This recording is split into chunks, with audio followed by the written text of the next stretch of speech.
वीतराग विज्ञान नमोताय जाते भये हरहंतादिमहान करि मंगल करियो महा ग्रंथ करण को काम जाते मिले समाज सब पावे निज पद राम आत्मरूप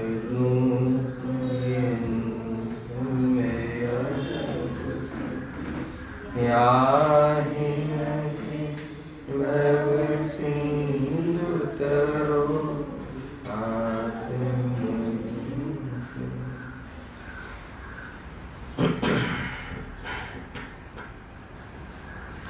आज श्री मोक्ष मार्ग प्रकाशक ग्रंथ से 7મા અધિકાર ઉપર આપણે સ્વાધ્યાય ચાલી રહ્યો છે. એમાં નિશ્યાવાસી મિથ્યા દૃષ્ટિનું સ્વરૂપ એનું વર્ણન સમાપ્ત થયું. ગઈકાલે પણ આપણે સંક્ષિપ્ત રૂપથી એના સ્વરૂપની ચર્ચા કરી. 12 બુદ્ધ ભાગની અંદર આ નિશ્યાવાસીના સ્વરૂપની સ્પષ્ટતા કરતો એક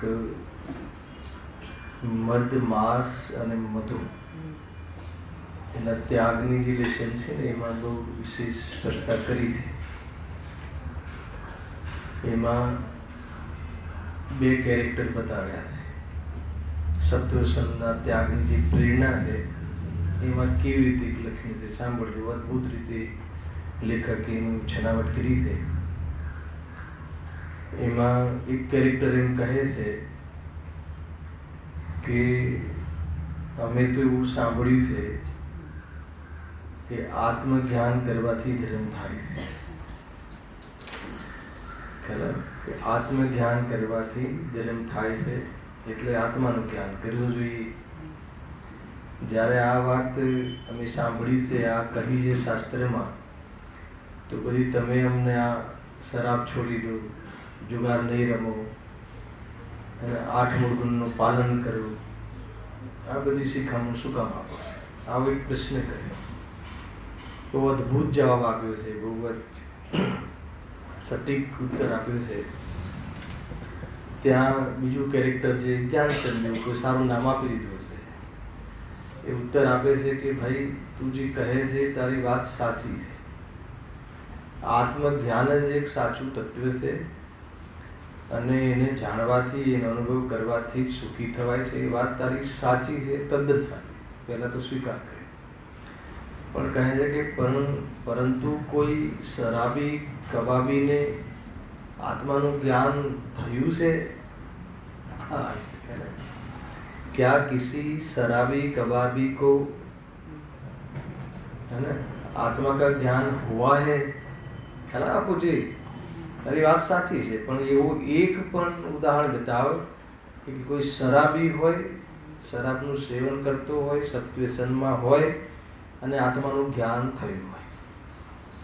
2 વસ્તુ આવી ગઈ. તો અદભુત જવાબ આવે. એટલું ગમ્યું મને કે કોઈ શરાબનું સેવન કરતો હોય, હે ને, એ પ્રકારનું લાઈફસ્ટાઈલ હોય અને આત્મદર્શન થઈ ગયું હોય એવું એકાદ કોઈ એને ઉદાહરણ તો બતાવો. એમ કહ્યું રીતે તો કહે છે કે આત્મધ્યાન જ વાસ્તવમાં કરવા લાયક છે, આત્માનો અનુભવ કરવા લાયક છે. પણ આત્માનો અનુભવ કરવાવાળાનું જીવન કેવું હોય એ આપણને ખબર હોવી જોઈએ. એમ કરીને પણ ત્યાં એને સ્વચ્છતાથી બચાવે છે અને આત્માનો પુરુષાર્થ કરવાની યોગ્ય જીવન બનાવવાની પ્રેરણા પણ આપે છે. ઘણી બધી બાબતો છે, ઘણા એંગલથી ત્યાં ચર્ચા કરી છે. હવે આપણે જે નવો વિષય અર્થાત તો બીજું જે વેદ છે, મિથ્યા દૃષ્ટિ, વ્યવહારાભાસી જૈના ભાષોનું નિરૂપણ, કેવળ વ્યવહારાલંબી જૈના ભાષોનું નિરૂપણ, પેજ નંબર 218. એની ચર્ચા આજથી પ્રારંભ કરીએ છીએ. 35 પેજનો આ ટોપિક છે. બહુ જ સૂક્ષ્મ વાતો તે આવી છે, ઘણી રીતે આપણને આ ઉપયોગી છે. આ અધિકાર એમાં વ્યવહારાભાસી, એને ચાલતી ભાષામાં કહેવું હોય તો મીઠું જહેર. વ્યવહારાભાસ હે ને, એના આપણી રનિંગ ભાષામાં કેવું શું કહેવાય? મીઠું જહેર. તો કહે છે કે વ્યવહારાભાસને જહેર કેમ કીધું? કેમ કે એ મિથ્યાત્વ છે એટલે જહેર કીધું. બરાબર. પછી કે મીઠું શું કામ કહ્યું? આગળ વિશેષણ લગાવ્યું ને, ઝેર ને પાછું મીઠું. મીઠું ઝેર કહે છે ને,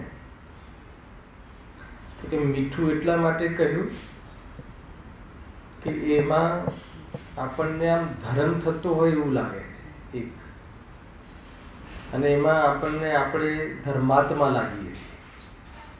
જે વ્યવહારાભાસ વાળું જીવ છે એને મીઠું કેમ, મીઠાશ કેમ આવે છે ઝેરમાં પણ? કેમ કે એમાં એક તો પોતે ધાર્મિક છે એવું ખ્યાલ આવે છે ને ધર્મ લાગે છે એમાં, અને ધર્માત્મા માને કે હું ધર્માત્મા છું એમ. એટલું જ નહીં, લોકો પણ એને ધર્માત્મા કહે છે. વ્યવહારાભાસી જે જીવ હોય એની પ્રવૃત્તિ જોઈને એને દુનિયા પણ એને ધર્માત્મા કહે છે. તો કહે છે કે ધર્માત્મા કેમ કહે છે? ધર્માત્મા કહેવા પાછળનું એ આશય છે કેમ કે એ જે ક્રિયાઓ કરે છે,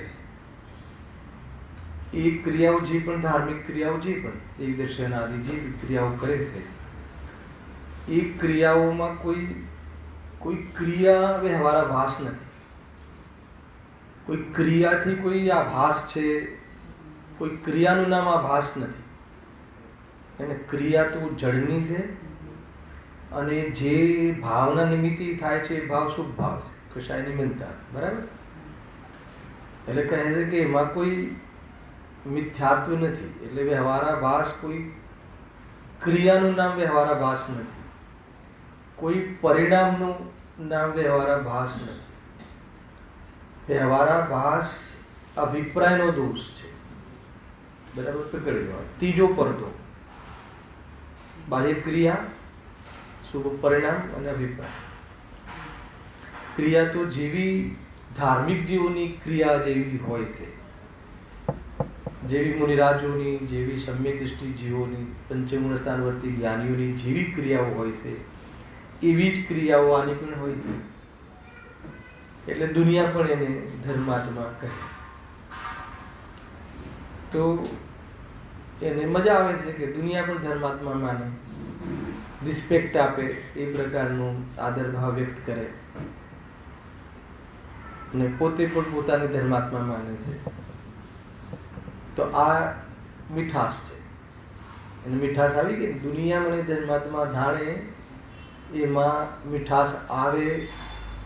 ધર્મ ક્રિયાઓના આધાર પર, કશાયની મંત્રના આધાર પર દુનિયા મને ધર્માત્મા જાણે, એને મીઠાશ લાગ્યા.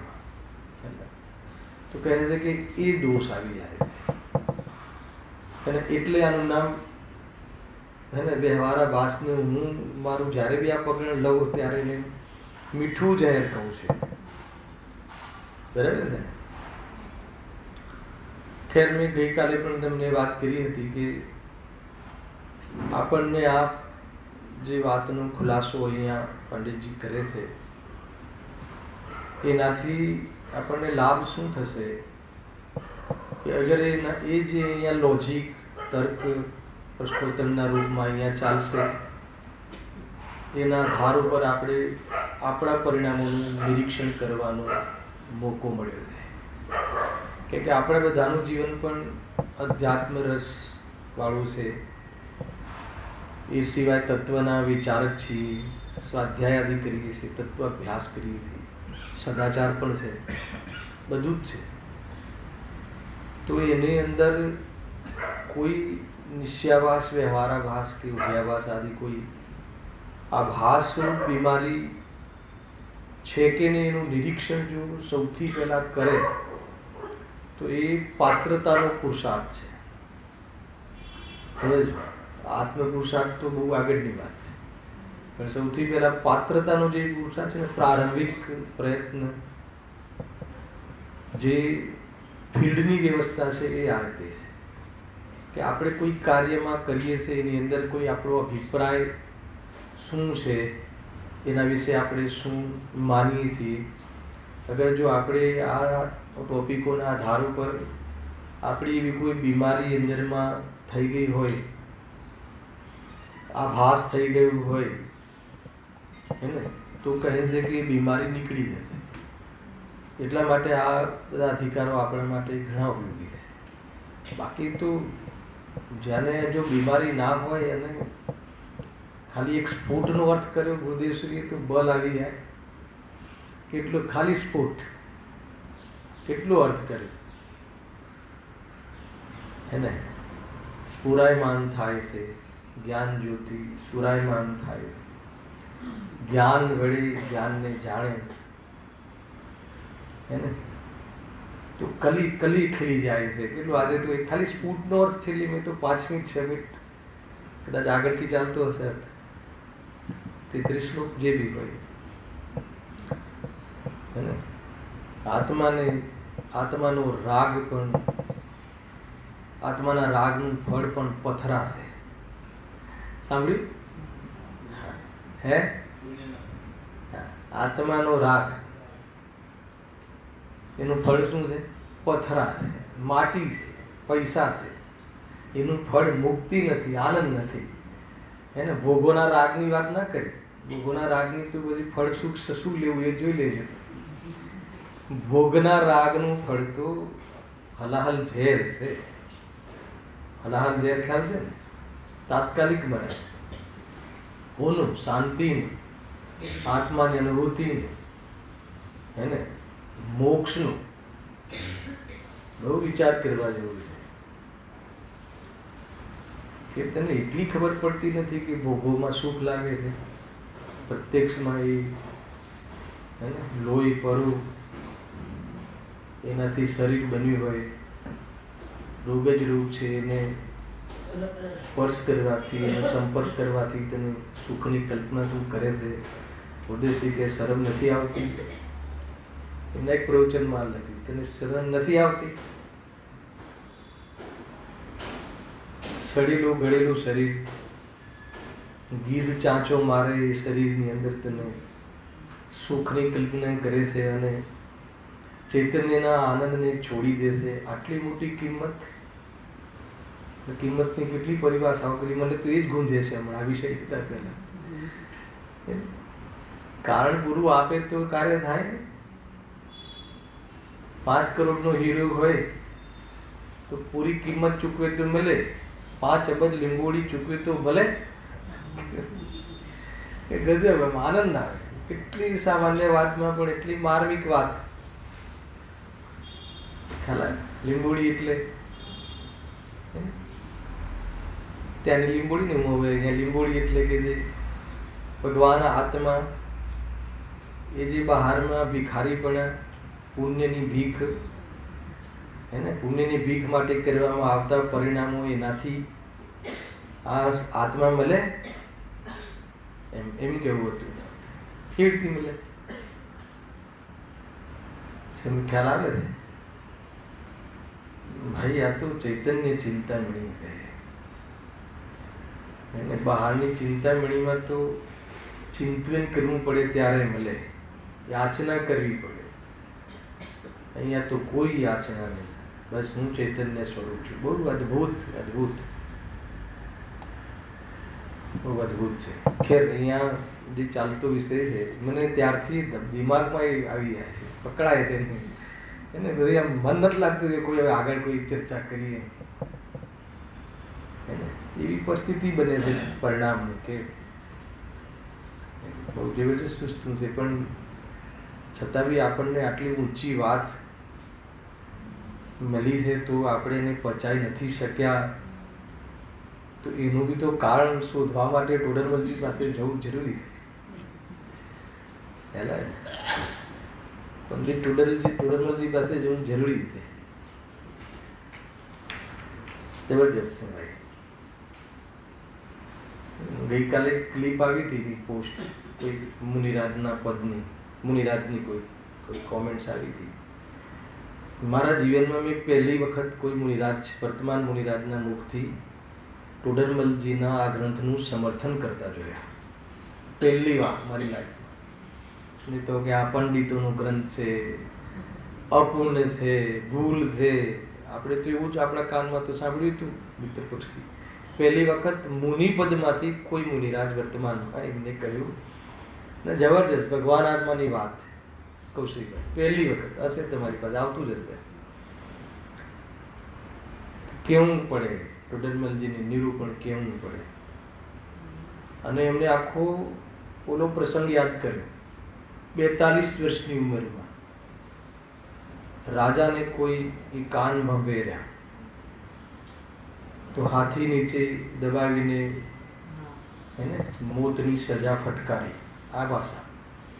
પરંતુ એમને તો આનંદ હતો. પહેલી વાર મેં સાંભળ્યું કે આ પોઝિશનમાં કોઈ વર્તમાનમાં કોઈ લિંગ એમ કહે કે આનંદ હતો. પછી એમને વર્ણન કર્યું કેમ આનંદ હતો. કેમ કે એમને જે પોતાનું તત્વજ્ઞાન હતું, જે આત્માનો અભ્યાસ હતો, એનાથી એને એમ અનુભવ હતો કે શરીર મારું ક્યાં છે. અરે એ ગુરુદેવની ભાષા કે શરીર ક્યાં અડે જ છે મને.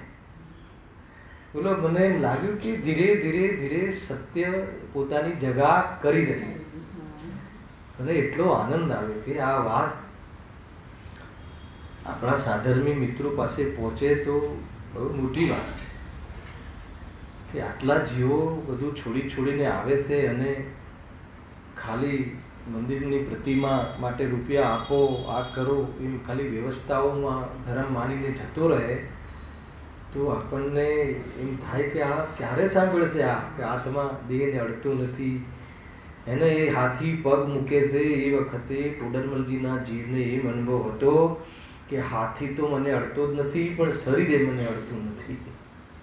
મને અડતું જ નથી તો જેને અડે એની વાત છે, મારી તો વાત જ નથી.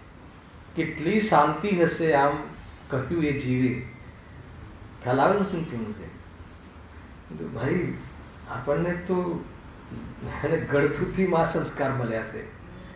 ખ્યાલ આવે કે નહીં. ગુરુદેવના પ્રતાપથી કહો, આપણા ભાગ્યથી કહો, કે એ સમયની યોગ્યતાથી કહો, અને પછી જો આપણે આપણું જીવન આ ભોગોના ઝેરમાં વ્યતીત કરીએ તો હે ને પછી એનો દોષ કોનો કામ ન થાય. તો બહુ શાંતિથી વિચાર કરજો. બહુ ભણીએ છીએ આપણે પણ આપણે વિચાર નથી કરતા.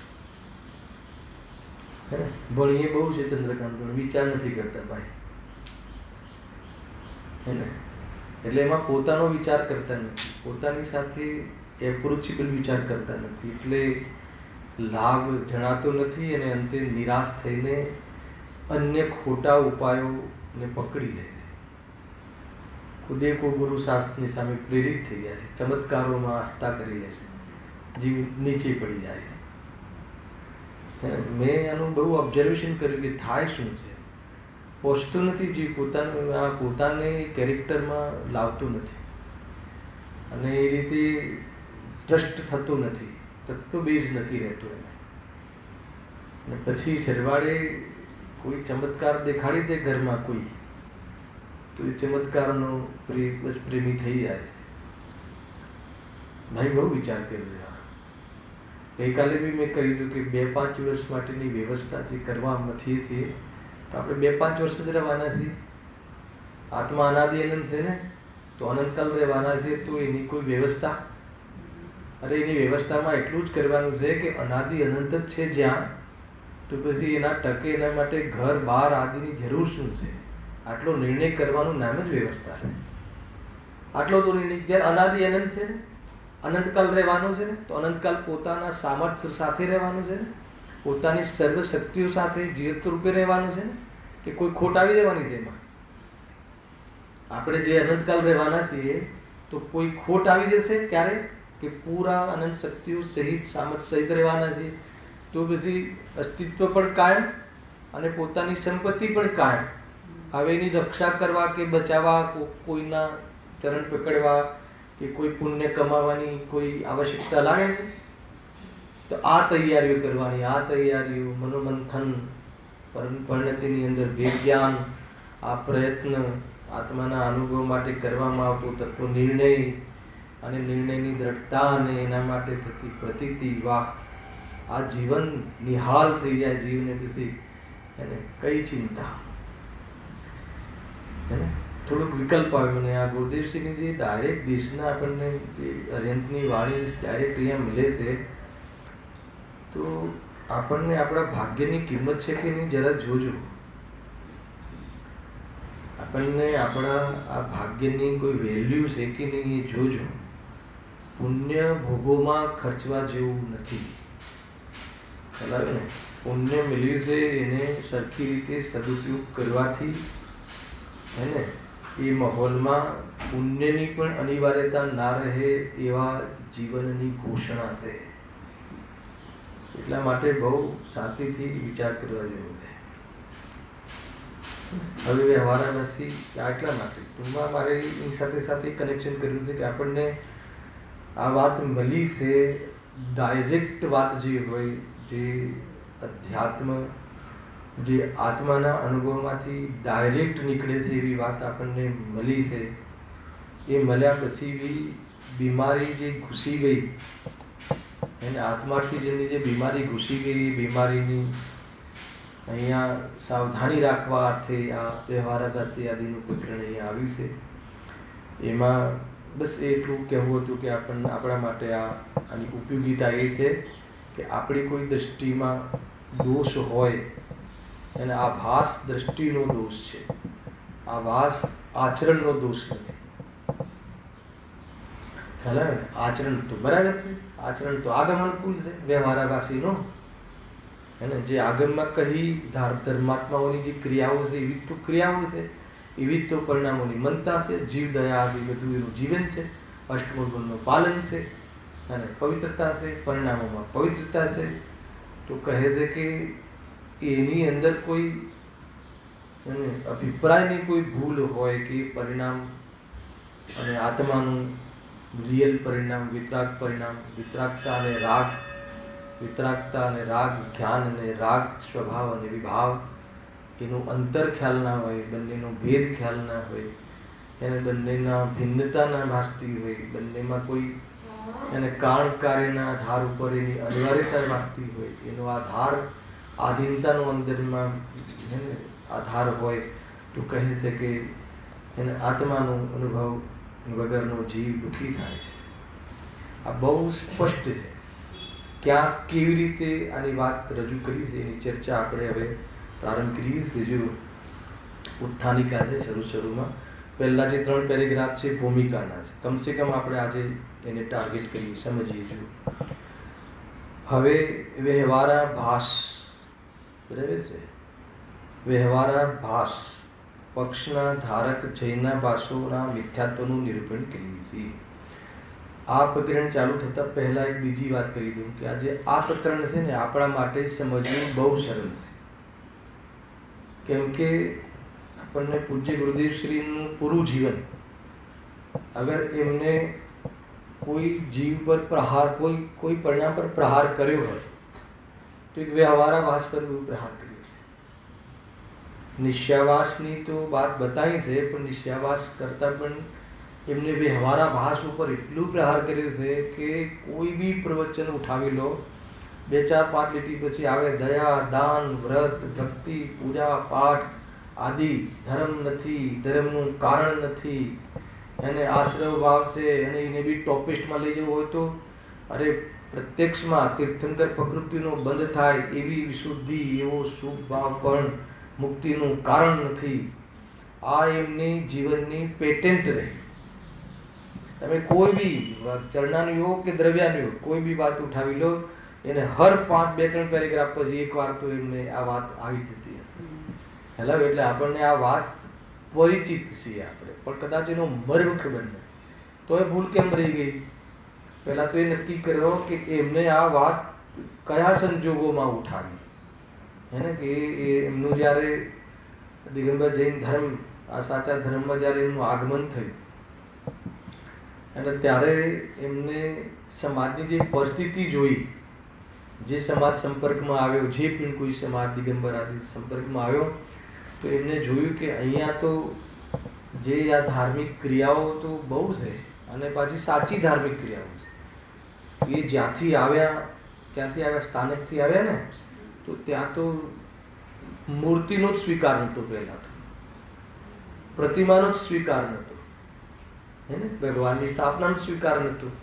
અને એનો જ બીજો પાઠ જે શ્વેતાંબર સંપ્રદાયની અંદર જે ક્રિયાઓ હતી પુણ્યની, એ ખોટી ક્રિયાઓ હતી. પુણ્યની ક્રિયાઓ તો હતી પણ ખોટી ક્રિયાઓ હતી, ક્રિયાઓ બી ખોટી હતી. મિથ્યાત્વની વાત નથી, ગ્રહિત મિથ્યાત્વ એ તો એનો બાપ છે, પણ ક્રિયાઓ પણ એ ટીલા ટપકા કરવા અને વિતરાગતાને બી શણગાર કરવું, હે ને, અને શણગારીને પછી પૂજન કરવું, કે જે શણગાર એને મુનિ જીવનમાં વસ્ત્રનો ધાગો નહીં, એવા ભગવાન જ્યારે બને ત્યારે શરીર બી સંયોગમાં ના હોય એવા ભગવંતો, એવા અર્હંતાદિના સ્ટેપને, અર્હંતાદિના સ્ટેજને પણ તમે ચક્ષુથી, તમે કોઈ અન્ય આંગીથી શણગારી દેવું, તો પુણ્યની પણ ક્રિયામાં બધી ખોટી હતી. પણ અહીંયા જ્યારે આવ્યા તો પુણ્યની ક્રિયાઓ તો બધી સાચી હતી, જીન આજ્ઞા અનુસાર હતી બધી જ ક્રિયાઓ, પરંતુ આત્મા ક્યાં હતો એ કોઈને ખબર નથી. અને આ શું કામ કરીએ છે એ કોઈ મંજિલ, કોઈ ધ્યેય જ નહોતો. આ કરવા પાછળનું શું ઉદ્દેશ છે એ આપણને ખબર જ નથી હતી. ખબર સીધી આપણે બધી જ ક્રિયાઓ કરતા, એને બધી જ ક્રિયાઓ, એવું નહીં કે જે ધાર્મિક ક્રિયાઓ જે કરવી જોઈએ બધી જ કરતા આગમ અનુસાર, બિલકુલ. પરંતુ એ શું કામ કરીએ છીએ, અથવા ક્રિયાઓ શું છે, જડની ક્રિયા છે કે આત્માની ક્રિયા છે, આ ભાવ આવે છે એ આશ્રવ ભાવ છે કે સંવર ભાવ છે, અરે એની ખબર જ નહીં. આત્મા શું હોય વળી, હે ને. એટલે એને પોતાની સ્વભાવની, પોતાના સ્વરૂપની એ વાત કહેવા માટે ગુરુદેવશ્રીએ આ જે વ્યવહાર હતો, અને આ જે વ્યવહાર હતો, વ્યવહાર ધર્મના અંતર્ગત, અને અર્થાત તો આ જે વ્યવહાર નૈનો વિષયરૂપી જે પરિણામ હતા એનો નિષેધ કારણ તરીકે નિષેધ કર્યો. કયા કારણ તરીકે? ઉપાદાન કારણ તરીકે નિષેધ કર્યો, કે એનાથી એ કારણ આપવાથી એને આત્માની અનુભૂતિ અથવા વિતરાગતા નહીં થાય. રાગથી વિતરાગતા કેવી રીતે સરખાવશે? અને કોઈ કપડું મેલું હોય તો કાદવથી કેવી રીતે ધોવાય? તો એ રીતે એમને બહુ જ, એટલે આપણને મારે એટલું બતાવવું છે કે આપણને આ વિષય અનેક વાર સાંભળ્યો છે, છતાં અહીંયા પંડિતજીની જે ભાષા છે અને આ સાંભળીને પણ આપણે ભૂલ કરી છે, તો એ ભૂલ કેમ રહી ગઈ? આપણે ભૂલ શું કરી જોઈએ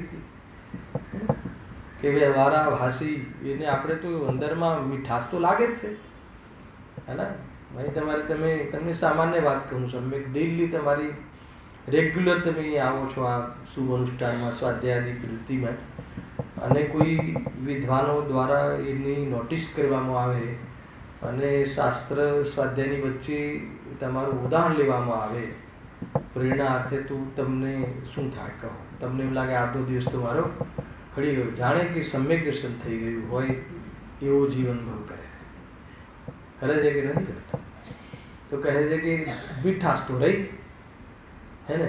ભલે આપણે એમ બોલીએ કે સ્વાધ્યાયનો ભાવ આશ્રય ભાવ છે, ભલે આ સ્વાધ્યાયમાં થતા જ્ઞાનનો ઉઘાડ એ ક્ષૌક્ષમ છે, એ બધું બોલીએ છીએ, પણ આવું કહ્યું અને તમે સરસ કહ્યું એમ કહ્યું કોઈએ, હે ને, તો શું થાય? હલાવે કે નહીં? તો કહે છે કે આ મીઠાશ છે ને અંદરની, એ મીઠાશ છે, આ મીઠાશ છે, આ સારું જે લાગે છે એ રાગનું સારું લાગે છે, એ હજુ આપણને ખબર નથી.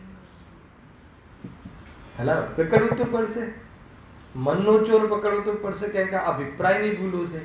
ક્રિયાઓમાં તો કોઈ ચેલેન્જ કરી ના શકે, નિરૂપણમાં કોઈ ચેલેન્જ કરી ના શકે, હે ને. જીવનની અંદર કોઈ આંગળી તો કરે કે રીતે કરી જ ના શકે એવું. પણ હવે અંદરનો અભિપ્રાય, ત્રીજો પડદો એ ખતરનાક છે, હે ને. બાહ્ય ક્રિયા એ પહેલો પડદો, અને અંતરંગ પરિણામ શુભ એ બીજો પડદો, અને અભિપ્રાય એ ત્રીજો પડદો.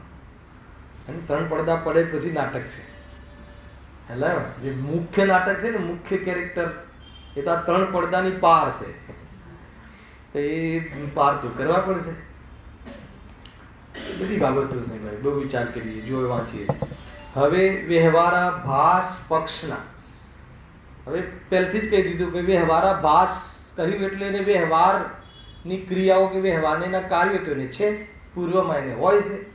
ખાલી એટલું જ છે કે આ ભાસ ના કરી લેતા, એ ક્રિયાઓ છોડવાનું આમાં ના કીધું, આ ભાસ છોડવાની વાત કરી હે ને. જે વ્યવહાર અહીંયા કહેવામાં આવે છે, જેનો જેમાં આભાસ થઈ ગયો છે, એ જે વ્યવહાર કહેવામાં આવે છે, ખરેખર પેલી ફ્રેમિંગમાં આપણે દરેક અધિકારમાં આ ફ્રેમ તો બાંધીએ છે કે જે પણ કોઈ વ્યવહાર કહેવામાં આવ્યો છે આગમમાં, વ્યવહાર એટલે શું? વ્યવહાર એટલે કોઈ વ્યવહાર કોઈ નામની કોઈ ચીજ નથી. જે પૂજા પાઠ ભક્તિ આદિના જે કાર્યો છે, પરિણામ છે, એ વ્યવહારનો વિષય છે. વ્યવહારનો વિષય છે એટલે એને એક વ્યવહારનો વિષય બનાવવો.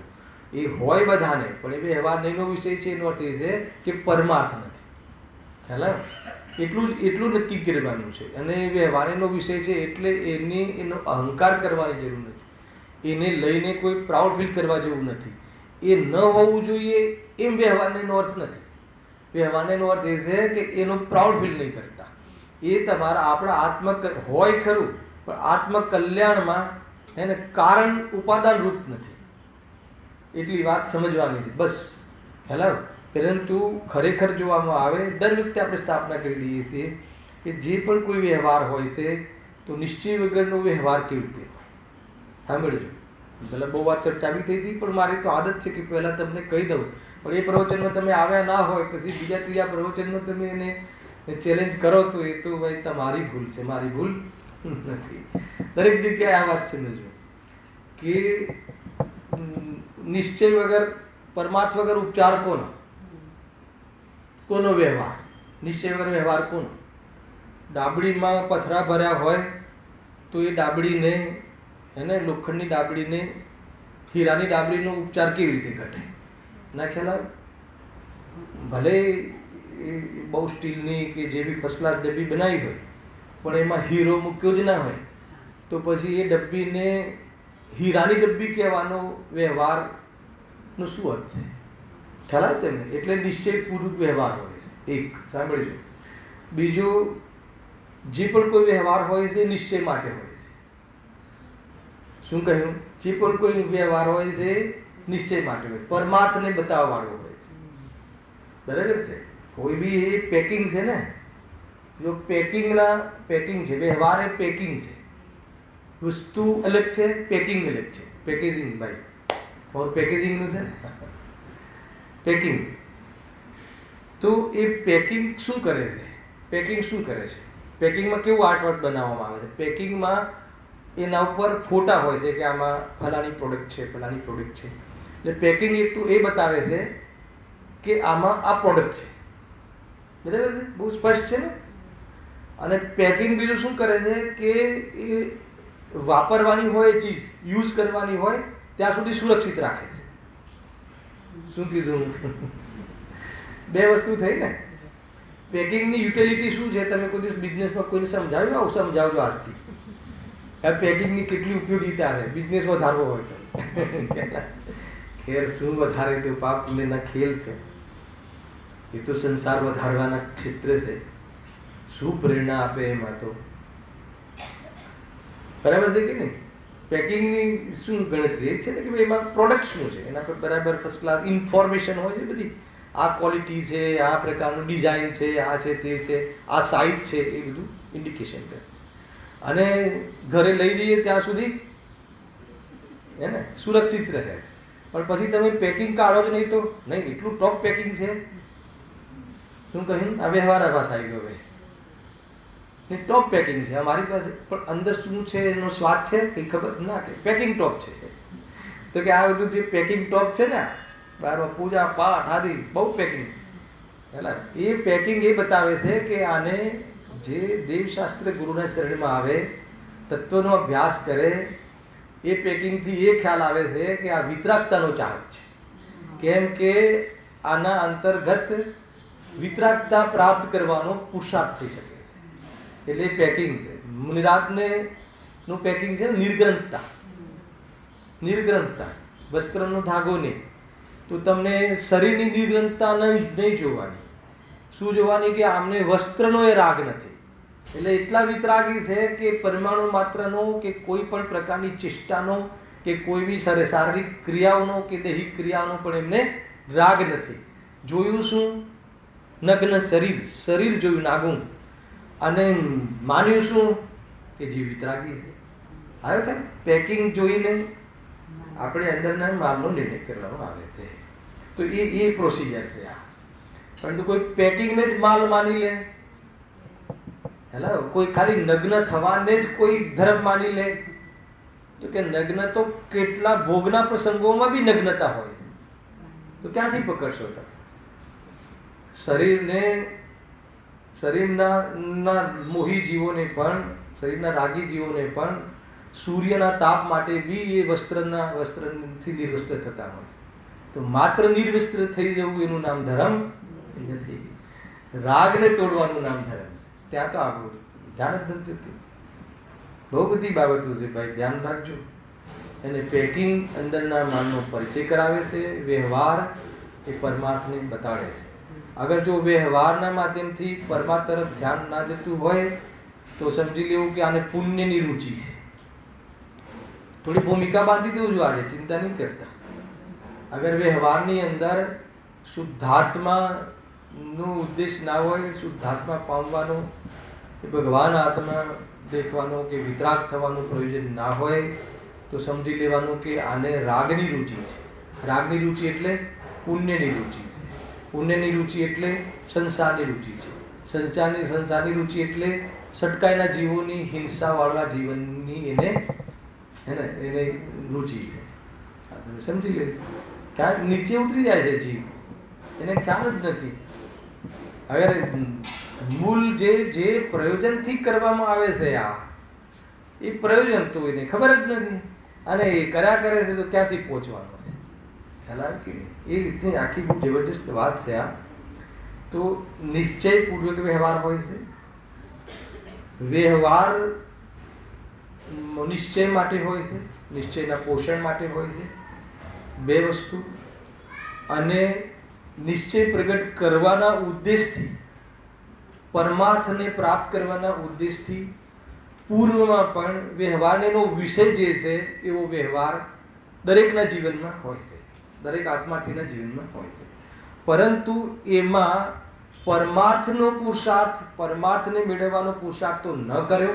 હવે સાંભળ્યું, પણ એમાં જ આભાસ કરી લીધો. શાનો આભાસ કરી લીધો? ધર્મનો. એમાં જ સંતુષ્ટિ થઈ ગઈ. ખ્યાલ? એનું નામ છે વ્યવહારાભાસી મિથ્યાદૃષ્ટિ. હવે એને કેટલી રીતે અહીંયા સમજાવ્યું છે, આપણને તો કલ્પના ના આવે કે આટલી અંદરમાં આ મીઠાશ રહેવાના આટલા પ્રકાર એંગલ હોઈ શકે. અંદરમાં મીઠાશ રહેવાના, વ્યવહારનો પક્ષ. અહીંયા શું લખ્યું? વ્યવહારનો પક્ષ, વ્યવહારાભાસનો પક્ષ એટલે વ્યવહારનો પક્ષ ના ધારક જૈનાભાસો મિથ્યાત્વનું નિરૂપણ કરીએ છીએ. કેટલી સધી હુઈ આમ ભાષા છે કે જો એવું ના લખ્યું જૈનાભાસ. આમાં કયા જૈનાભાસની વાત છે? વ્યવહારાભાસી જૈનાભાસ. નિશ્ચયભાસી જૈનાભાસની ચર્ચા થઈ ચૂકી છે. ઉભયાભાસીની પછી જોશું. ખ્યાલ આવ્યો? હવે આગળ કે જૈનાભાસોનું મિથ્યાત્વનું નિરૂપણ કરીએ. મિથ્યાત્વનો ખ્યાલ આવ્યો? આચરણનું નહીં. આચરણનું તો એને શું આચરણ છે, કેવું આચરણ કરે છે? અરે ભાઈ, એ આચરણ તો તારા હાથની વાત નથી. એ તો પર્યાયની યોગ્યતા પ્રમાણે થાય જ છે. હાલાવે કે નહીં? બાહ્ય આચરણ ને એ બધું તો તમારી જેમ જેમ પર્યાયની પાકડતા વધે ને એમ થતું હોય છે. એ કોઈ પુરુષાર્થ નથી જોઈતો એમાં. ખ્યાલ આવે ને? હાલો, અહીં આપણે જેટલા અહીંયા જે જઈને બેઠા છે એમને હું કોઈ અભદ્ર અસામાજિક કાર્ય કરવાનું કહું તો કોઈ કરે? કરે જ નહીં. શું કામ કરે? તો કહે છે કે એ તો કે બધું શીખવાડવાની જરૂર નથી, એ તો આવી જ જાય છે. અહીંયા એમ કહેવું છે. પણ એ કરીને માને શું છે? એ મિથ્યાત્વ ઉપર પંડિતજીને આપણને જ્ઞાન કરાવવું છે કે એ માનીને તું શું માને છે, તો એમાં આભાસ ક્યાં રહી ગયો, એમાં ક્યાં ભૂલ રહી ગઈ. હું તો બહુ વાર વિચાર કરું છું કે ભાઈ સામાન્ય વ્યક્તિ અહીંયા આજે જ આવ્યો હોય એ વ્યક્તિ પણ વિચારી શકે કે આટલું કરીએ છીએ, આટલું કરીએ છીએ, આટલા પૂજા પાઠ તો બધું કર્યું, પરંતુ કોઈ કાર્ય શું બાકી રહી ગયું? અને આ કોઈ નવી વાત ગુરુદેવશ્રી લાવ્યા છે એવું નથી. અરે જે સર્વમાન્ય છઠાલા જેવું સામાન્ય ગ્રંથ, આચાર્યના ગ્રંથની વાત નથી કરતો, સર્વમાન્ય છઠાલા દરેક જગ્યાએ વંચાય છે, એની અંદર આ વાત લખી છે. હે ને? કઈ વાત? ગુરુદેવશ્રીનો પ્રિય શ્લોક છે ને, યાદ છે કોઈ ને? મુનિવ્રત. મુનિવ્રત ધાર અનંત બેર ગ્રૈવેક ઉપજાયો. બરાબર છે? આમાં તો કોઈ ગુરુદેવશ્રીના આયા પછી કડી લખાય એવું તો નથી. મુનિવ્રત ધાર અનંત વેર ગ્રૈવેક ઉપજાયો. પછી શું થયું? તો પણ કામ કેમ ના થયું? આત્મભાન વિના.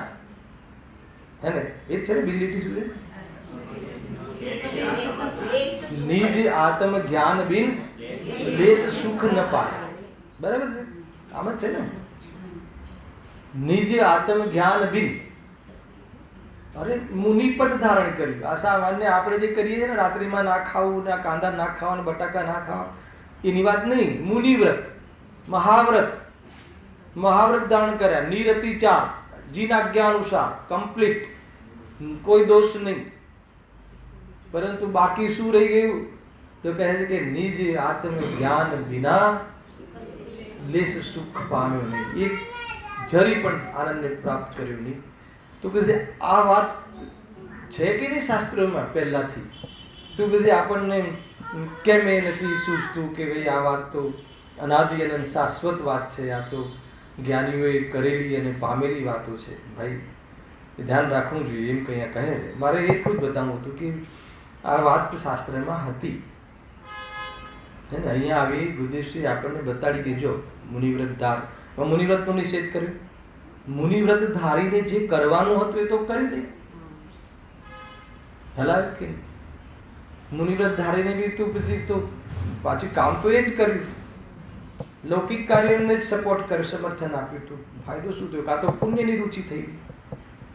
એક વાર પદમાંથી વાત ના આવે કે ભાઈ આત્માને જાણ, એક વાર બી, તો પછી આપણે કોની પાસે જવું?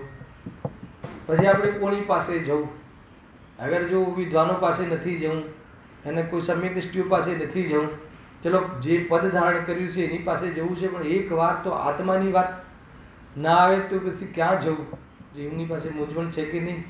કોઈ માર્ગ સૂચતો નથી, સૂચતો શું મળતો નથી, તો ક્યાં જવું? વિડંબના છે કે નહીં?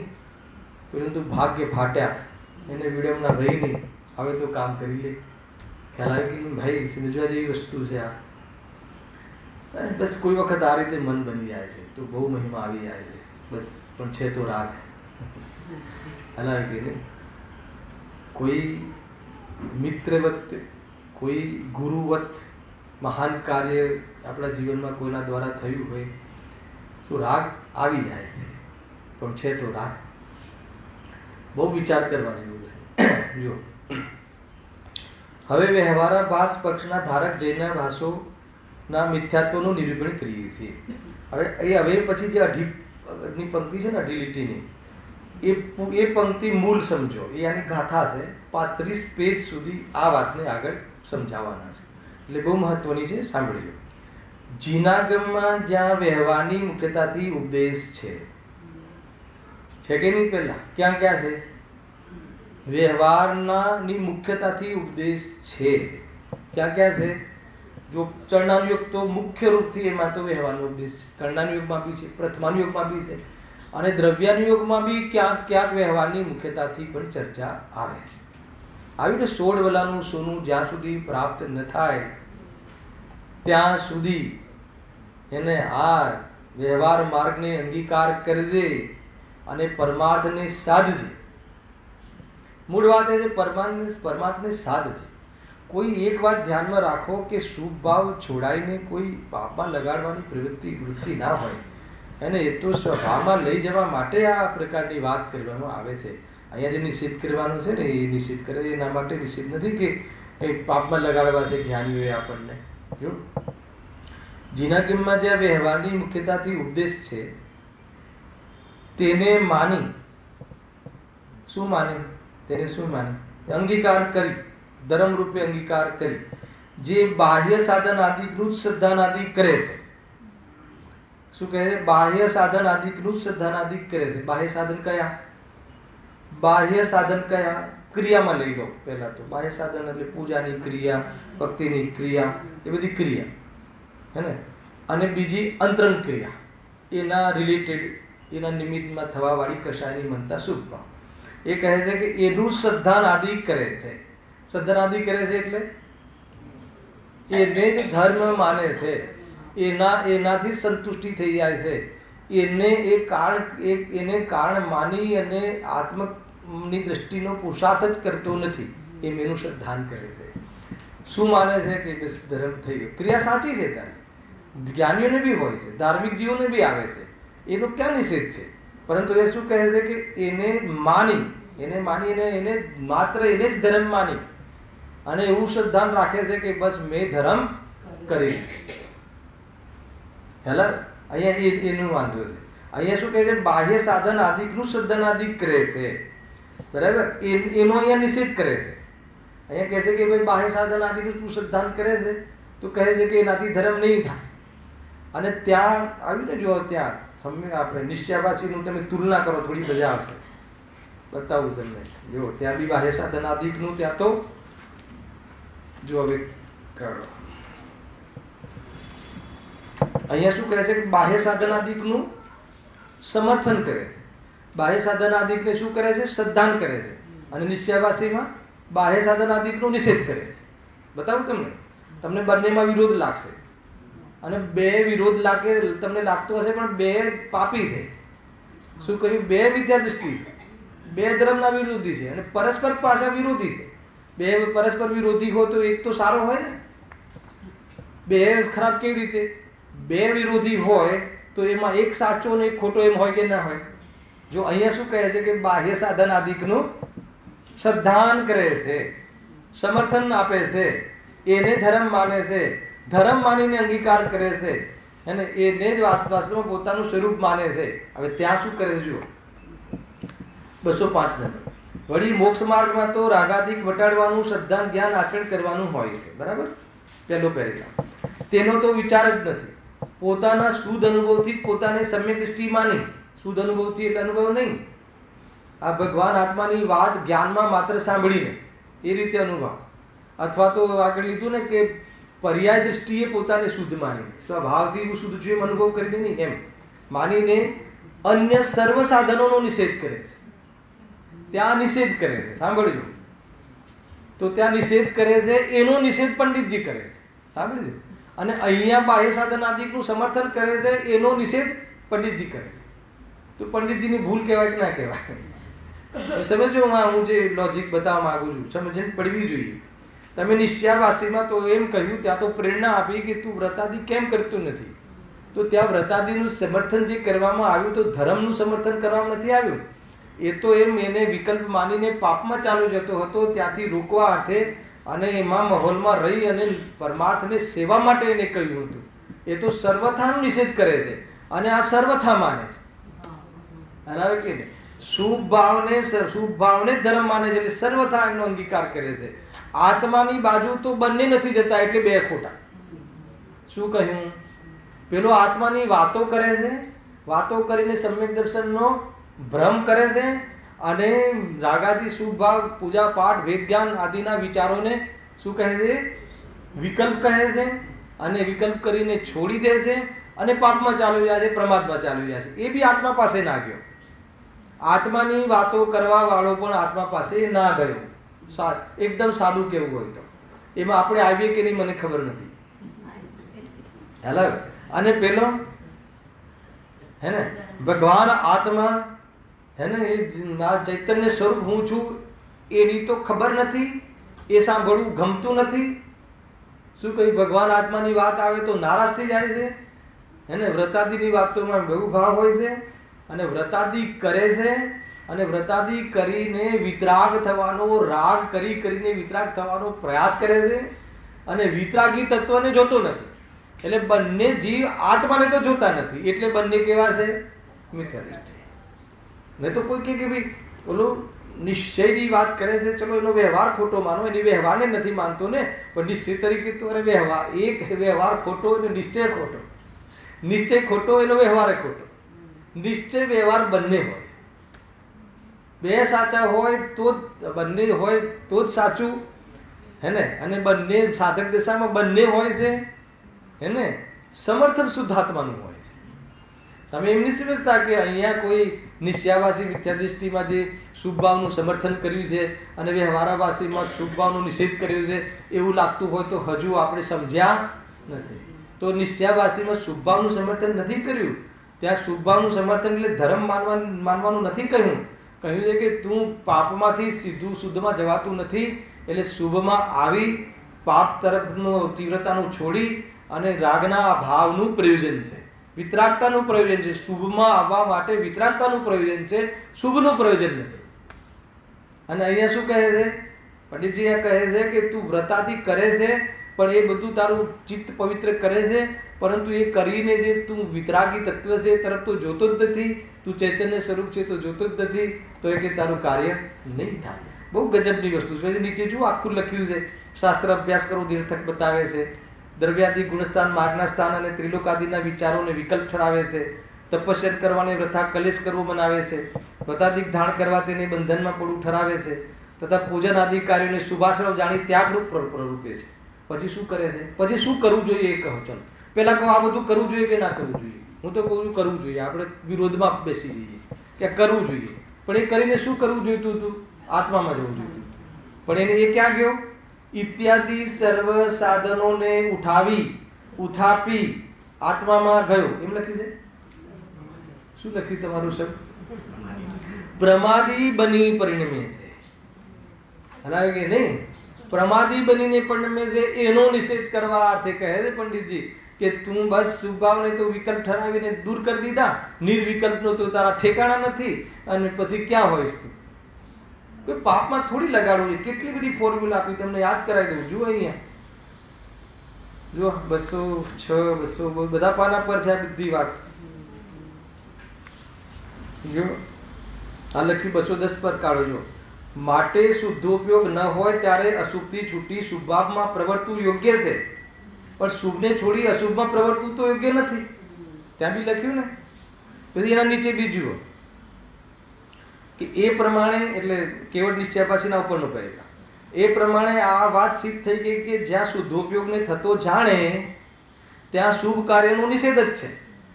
નિષેધ ક્યાં કરવાનો હતો? શુદ્ધ કાર્યની સામે. અને જ્યાં અશુભ ઉપયોગ થતો જાણે ત્યાં શું લખ્યું? ત્યાં શુભ કાર્ય ઉપાય વડે અંગીકાર કરવા યોગ્ય છે. બહુ બેલેન્સ છે ને આમાં. ક્યાં આમાં પ્રિવિલેજ છે? ગજબનું છે ભાઈ. બધું શાંતિથી વિચાર કરજો. હા, હજી બહુ જગ્યાએ હતું. આ મને માર્કિંગ મારા ગ્રંથમાં કરેલું છે ને.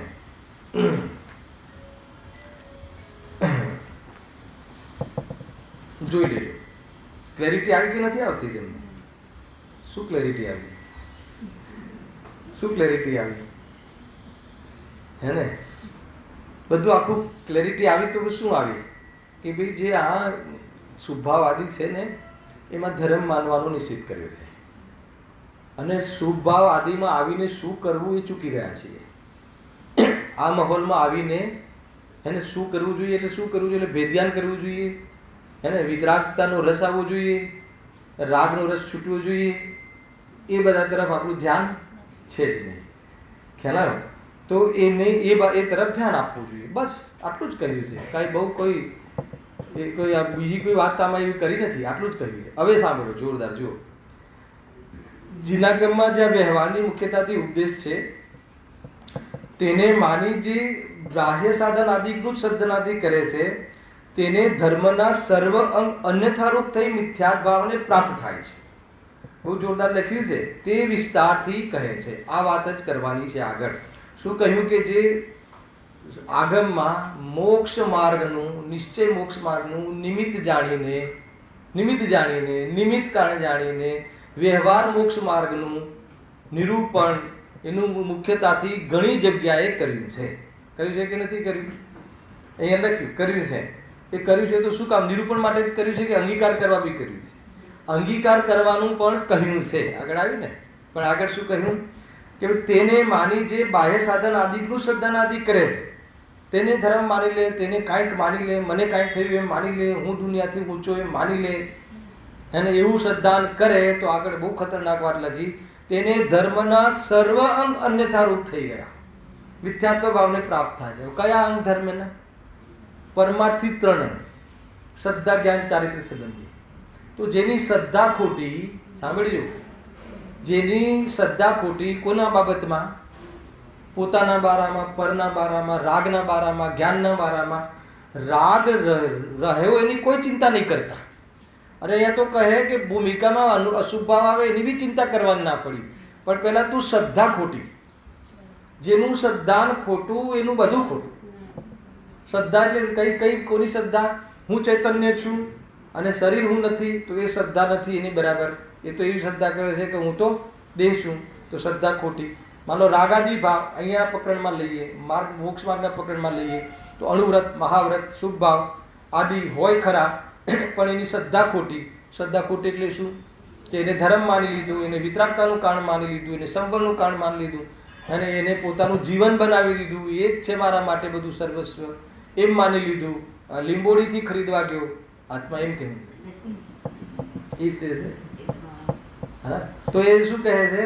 તો કે એની શ્રદ્ધા ખોટી, તો એનું જ્ઞાન જે છે ને, શાસ્ત્ર જ્ઞાન બરાબર છે, આગમ જ્ઞાન એ પણ ખોટું. આગમ તો સાચું, આગમની મેટર સાચી, પણ આગમનું જ્ઞાન એના માટે કેમ ખોટું? કોઈ કાર્યકારી ન થયું એટલે ખોટું.